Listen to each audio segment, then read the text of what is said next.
Violence in Israel. Coming up on News Live at 6, students are set to gather right here on campus in support of Israel. We'll have the very latest. And a new housing project in Syracuse's west side will give CNY residents with developmental disabilities a chance at inclusive housing. Plus, a change is coming to SU's Remembrance Week. The new way Pan Am 103 victims will be honored. News Live at 6 starts right now. Is CitrusTV News live at 6, your campus news leader. War has broken out in the Gaza Strip. Welcome into News Live at 6. I'm Maddie Stelk. And I'm Jesse Cook. New at 6, following a surprise attack by Hamas this past Saturday, Israel has begun a full-scale invasion of the Gaza Strip.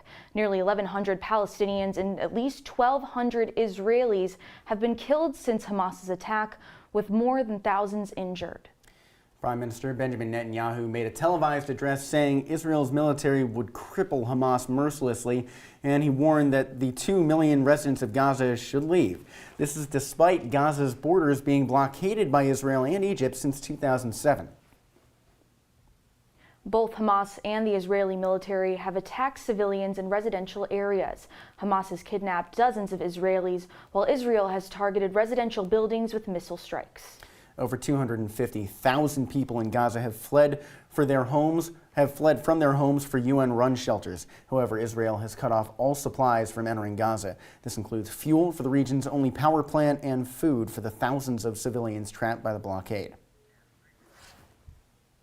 And the war in Israel is having impacts here on campus. A memorial is taking place tonight on the Quad. Citrus TV's Zach Richter has that part of our coverage. Good evening, Jesse. There are around over 1,000 people confirmed dead in Israel at this hour, and that's having an impact right here on campus. Students are set to gather for a candlelight ceremony tonight at 8, right here behind me, outside those steps of Hendricks Chapel. Now, the event will be hosted by Syracuse Hillel and Chabad SU, but it was originally planned by Syracuse student Mia Grossman, who we spoke with earlier. Really right way to do it, but the one thing that came to my head was to do a candlelight and to speak a little bit about what is going on and to give people a little bit of a perspective of what actually is going on there. Goatsman created this image here, and it is what students have been reposting on social media. Mia is stressing that tonight's candlelight isn't political and that it is open to everyone. This isn't a Jewish issue. This isn't a Palestinian issue. This is an issue that's humanitarian. Grossman says that students who attend will light a candle, there will be speakers, and everyone will pray together for the state of Israel. We'll have a full wrap-up of tonight's event tomorrow on News Live at 6. From the Quad tonight, Zach Richter, Citrus TV News. Zach, thank you for your coverage tonight. The Student Association sent an email to students earlier today to let them know where they can find support on campus. In the statement, President William Trolar and Vice President Yasmin Nehrouz wrote, "We, the Student Association, stand for all humanity and peace, and we condemn the violence against innocent Israeli and Palestinian civilians. We condemn the terrorist attacks of Hamas and are firmly against any form of anti-Semitism. We condemn the oppression within Gaza, and recognize the displacement of Palestinians." Police are currently looking for a man who damaged Israeli flags in front of the Jewish Community Center in DeWitt. According to police, the man who you see on your screen was captured in the video kicking down small flags that were placed near the sidewalk at the center. He was wearing a yellow long-sleeve shirt and khaki pants. Anyone with information is requested to contact the police or email tips@townofdewitt.com. Now to the latest back on the Hill. Remembrance Week starts this upcoming Sunday, an annual period where SU honors the 35 seniors who died in the Pan Am Flight 103 bombing. But Remembrance scholars will no longer represent Eric and Jason Coker. Citrus TV discovered last October that the brothers use anti-Semitic language in holiday cards sent to family. According to a university spokesperson, the Coker family requested that the twins not be represented by a scholar. Instead, 2 of the 35 scholars will now represent the flight crew and all other passengers aboard Pan Am Flight 103. SU is recognizing National Disability Employment Awareness Month with events showcasing the disabled experience in college. These events will be offered virtually and in person. The Office of Diversity and Inclusion invites students to have a one-on-one with President Mary Grace Almendrez tomorrow afternoon. Students can register by emailing or calling the Office of Diversity and Inclusion. Drivers should expect detours on Comstock Avenue for an emergency repair. The road will be closed on the east side of Comstock to fix a steam line just north of Euclid Avenue. There are no planned interruptions to building utility services in the area. The construction is expected to be completed this week, weather permitting. And speaking of our weather today, I wish I could speak more to it, but I was inside for a majority of the day. How was it for you? I'll tell you one thing, Maddie, you're in for a rude awakening when you go outside without long sleeves. It's a little chilly, but hey, maybe things will pick up. Yeah, we'll have to see. Let's turn now to our weather anchor, Luke Radel. What can you tell us? Hey there, Maddie and Jesse. Maddie, it was probably best that you stayed inside today, especially given the contrast between this Wednesday's forecast and last Wednesday's forecast. Remember last week when I had all those flames going on for 86-degree temperatures in October? Well, those temperatures have dropped off pretty substantially this week. We're looking at about 56 degrees outside right now, mostly cloudy skies and scattered showers throughout the day. Pretty miserable out, Maddie, so it's great that you stayed inside. Let's take a look at our temperatures across the region, though. Right now, looking at about 57 degrees in my hometown of Utica, New York. Out east, 58 in Rome, 57 in Oswego, 57 down in Binghamton, New York. Those temperatures are going to stay pretty consistent throughout the rest of the week, and heading into tonight, consistent fall temperatures, 51 degrees. We're keeping a couple clouds in the sky. A low of around, 46 degrees before sunrise. Jesse and Maddie, I'll have your full 5-day forecast coming up later on the show. Guys? Thanks, Luke. A new housing project on West Fayette Street will give CNY residents a chance at inclusive housing. An Oneonta Center for Developmental Disability Services called Springbrook is partnering with multiple realtors in the Salt City to provide independent housing for those with mental impairments. Citrus TV's Luke Welch has more. In Syracuse's west side, on the 1100 block of West Fayette Street, sits a factory that has been abandoned for years, having used to have been occupied by a local manufacturing company. However, Oneonta's Springbrook Developmental Disability Service Center has partnered with local Salt City realtors of the Acropolis Realty Group to make a change. Now, as you can see behind me, this abandoned factory is currently only occupied by graffiti designs, but it's going to be turned into a state-of-the-art apartment complex, in which roughly 8 to 10 apartments will be designated for those with developmental disabilities. Citrus TV sat down with COO of Springbrook, Seth Haight, who told us more about what this means to the Syracuse community. Really, the goal is to integrate individuals with developmental disabilities right alongside people that are typical. Really, the backbone of the whole program is self-directed services, and that really allows families and individuals to design their own level of services. Haight made sure to emphasize how even though the focus is on independent living, Springbrook will make sure that their residents feel supported. Things that we prioritize are really, we want to make sure people aren't isolated, so we want there to be access to public transportation and activity and socialization that make people feel like they're included. I will say we always commit to having a presence at our projects as well, so there's that safety net. Springbrook has been expanding their housing initiative over the past few years and hopes that the more conversion projects for inclusive housing will sprout in the 315. While designs are still underway, construction is set to start in the new year, in hopes of finishing before the end of 2024. Reporting in downtown Syracuse, Luke Welch, Citrus TV News. Luke, thank you. New details now in the Salt City. A health hazard emerging from a string of Syracuse apartment buildings. The Environmental Protection Agency says the Syracuse Housing Authority failed to notify tenants of Pioneer Homes and the James Jettis row houses of potentially dangerous lead paint. The Housing Authority performed renovation work in these apartment complexes with staff that EPA, says is certified in lead paint removal. But the SHA executive director says there was no real hazard, just a miscommunication through paperwork. Up in Oswego, police say a childish prank is to blame for a car crash on Saturday morning. 2 cars collided at the intersection of Schuyler and Liberty Street because one of the stop signs was missing. Police add that both cars were traveling at 25 miles per hour, which can be fatal. Luckily, both drivers are okay. A new stop sign was put up immediately, but police say they are still looking for who stole the original sign.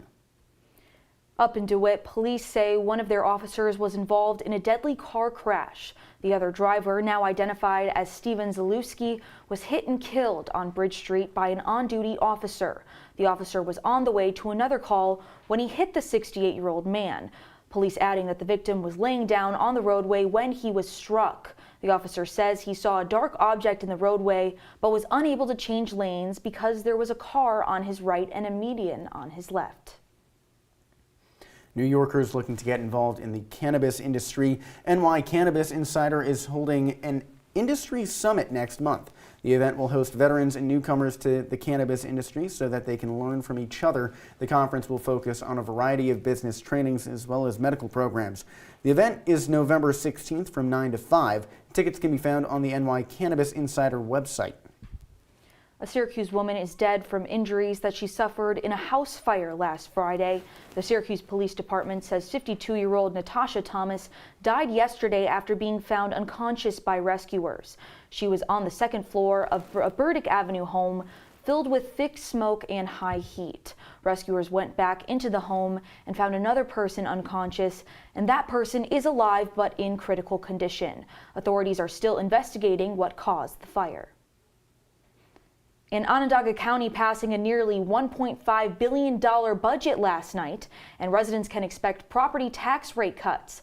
The total property tax collected is down more than 5%, the biggest one-year drop in a decade. But it's not all great for your wallet. Sewer charges will increase by $5 per household. Overall, the spending is increasing about 3%. Also in the budget, $13 million to renovate and expand the existing marina at Onondaga Lake Park. The project plans to add power service, fix the retaining wall, and add new slots for boats. Governor Hochul and New York City Mayor Eric Adams are calling for social media companies to do more to keep dangerous speech from circulating. This comes as attacks in Israel have set off a social media storm around the world. Hochul is calling on the platforms to do more before it's too late.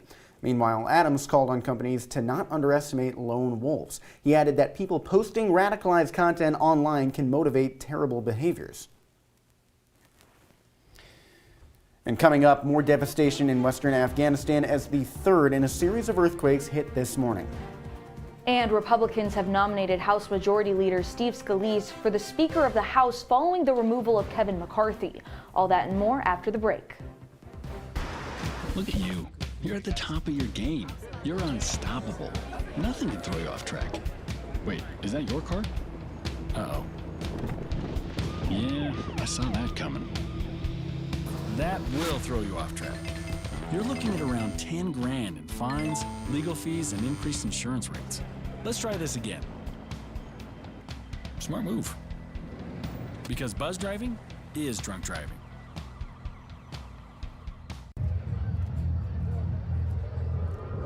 Looking for these? You drive buzzed. It could be one very expensive ride. First, you gotta make bail. Then pay me to get your car back. Your insurance premiums will go through the roof. And my legal fees just keep adding up. All told, it could end up costing you $10,000. Buzzed, busted, and broke. Because buzz driving is drunk driving.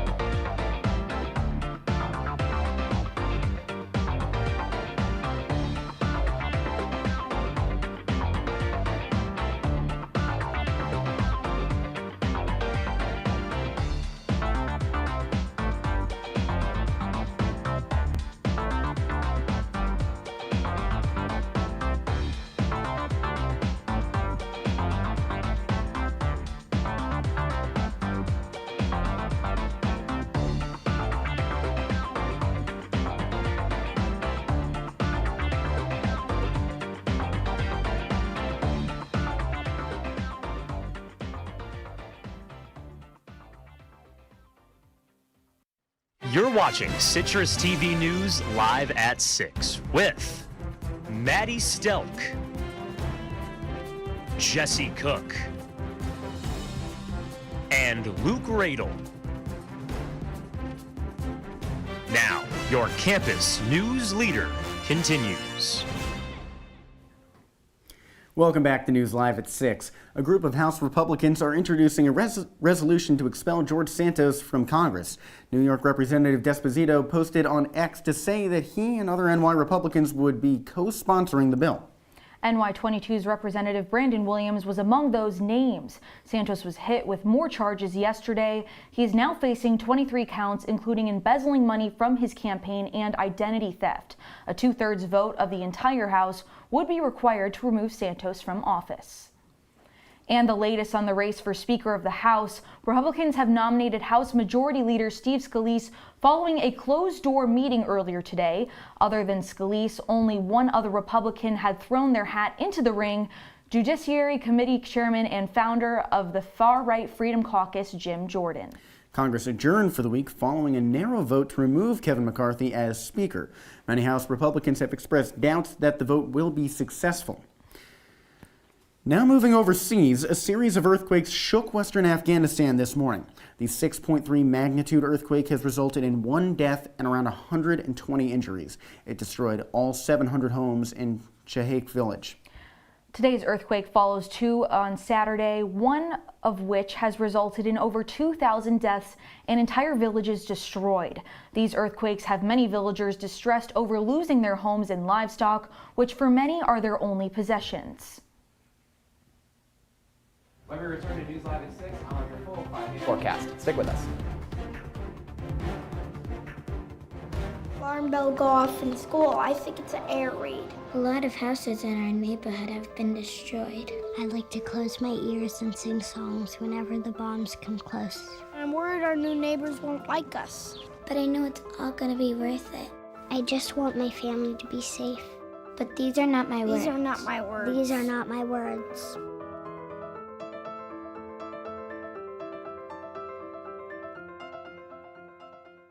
They said I have troll teeth. That my voice sounded like a possessed baby doll. That no one would ever love someone as stupid as me. That I was fat, ugly. Disgusting.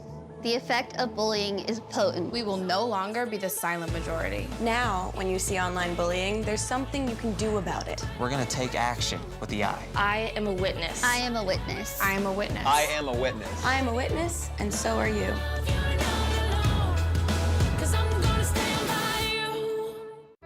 Here's your check.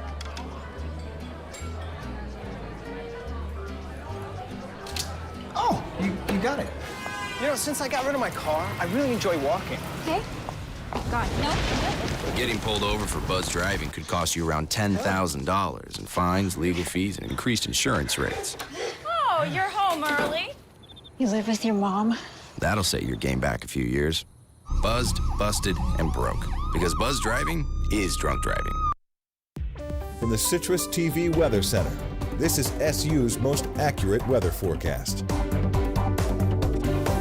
Welcome back into News Live at 6. I'm Luke Radel here with your full 5-day forecast. Now, guys, I can't sugarcoat things for you because if I told you things were going to be nice outside, I'd be a liar. So here's what we're going to move on to. There's some advice for the next 5 days. Second summer is definitely over now, guys. Be prepared for those fall weather, those brisk temperatures. They're going to continue for the next couple of days. A light jacket is definitely going to be needed when you're walking around here in central New York. Let's take a look now at your full 5-day forecast. Consistently cloudy is the name of the game. Temperatures are going to be sticking in the high and mid-50s throughout the week. Tomorrow will be a high of 59, a low of 46. Friday, a high of 58, low of 42. Heading into the weekend, we're going to stick around 56, 55 degrees, low of 45 and 44. With 54 degrees to start your week on Monday. Now, those temperatures, as you can tell, are holding on pretty steady. They're going to be consistent, and that balance there of the mid to high 50s. We're not expecting a lot of change for the foreseeable future, but you have to expect, guys, we're here in central New York. At some point, temperatures are going to fall pretty rapidly. Hopefully, this guy will be okay, though. That's all the time I have for you guys, though, right now with your full 5-day forecast. I'm going to send it back over to you, Maddie and Jesse, at the desk. Classic Luke getting editorial as always. The FTC is proposing a new rule that it says it could eliminate tens of billions of dollars in junk fees. The rule would apply across many industries from events to hospitality. If the rule goes into effect, companies that continue to charge certain fees will be fined and forced to pay back consumers. But it's not just your wallet that the rule saves. The FTC estimates that Americans will save 50 million hours a year by cutting out time spent searching for total prices for tickets or housing. And if you're looking for tickets for Syracuse's football game, well, you'll have to go on the road. Citrus TV Sports' Ryan Bridges is in the studio with more. Yeah, guys, that would be a heavy price to pay, but coming up in sports after the break, Syracuse football is paying the price for not retaining its players in the transfer portal. Dino Babers' reaction is after the break.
Here you go. Thank you. Thank you.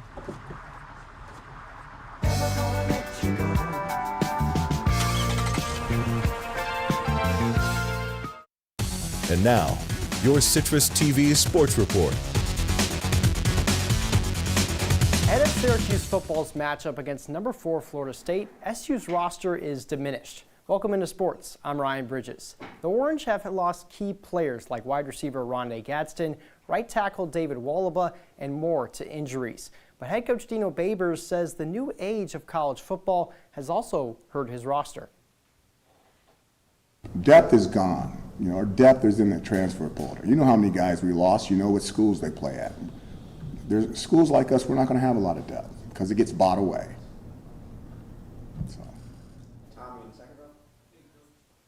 And you can see the list of players that SU lost in the 2023 offseason right here. Guys like Jihad Carter haven't played a whole lot at Ohio State. He's only had 2 tackles all season, but where the Orange are really lacking right now is wide receiver, and that's where they could use Courtney Jackson, the Arkansas State product. He's got 280 yards and 4 touchdowns in 6 games to start out the year, so the Orange certainly could use that right now after losing wide receiver Rondé Gadsden for the rest of the year. But from the turf to the grass, number 10 Syracuse men's soccer had a home matchup against Temple after grabbing an impressive road win at North Carolina last week. Let's see how the Orange fared against the unranked Owls, who picked up their first win of the season last week. Looking for back-to-back right here, and they continued on that momentum early. Leighton Emperado opens the scoring for the Owls. They're up 1-0 10 minutes in, and that would be all the scoring for the first half. Jaheim Wickham comes out and makes the knife save right there. And speaking of saves, Riley Flannan is able to fall on this one after a good header from Josh Bellows, and it was certainly a struggle for the Orange on offense.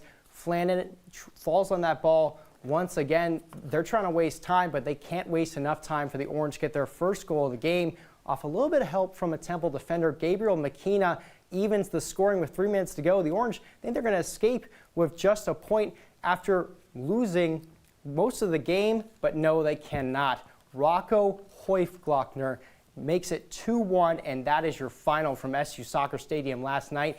Temple gets its second win of the season and take down the number 10 Orange. So they're going to fall a little bit further down those rankings.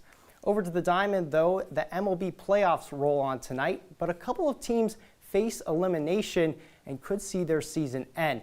The only series that doesn't have a team on the brink is the Phillies and the Braves. That series tied 1-1. Bryce Harper put the Phillies up 4-1 before later on the Phillies were able to increase that lead to 6-1. A 3-1 shot from Bryce Harper. You see the Twins trail in their series, and it's a best of 5 in all these series. So the Twins lose tonight. If the Dodgers lose tonight, that's the end of their season right there. That'd be the second straight season that the Dodgers lost. And advancing over to the WNBA Finals, the Aces and the Liberty go at it in Game 2 tonight. The Vegas Aces picked up a 99-82 win in the first matchup in Game 1, and they're looking for back-to-back titles as they won it last year. That's also a best-of-5 series, so they're 2 wins away from claiming the crown once again.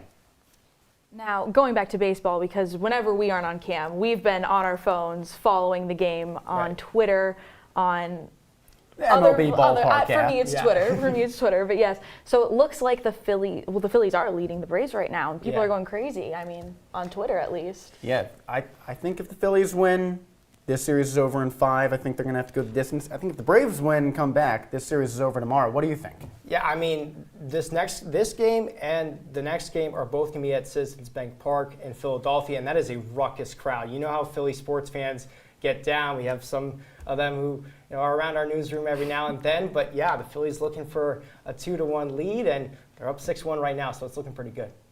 I live with Phillies fans. I don't know if I can survive a Philly win. Right, but after the break, Luke Radel will be back in studio with your wake-up weather. Stay with us. You can never have sex without. It's not something you buy. Or something you take. In fact, there's only one way to get it. It has to be given to you, freely. It's consent. Because sex without it isn't sex. It's rape. Consent. If you don't get it, you don't get it. It's on us to stop sexual assault. Learn how and take the pledge at itsonus.org.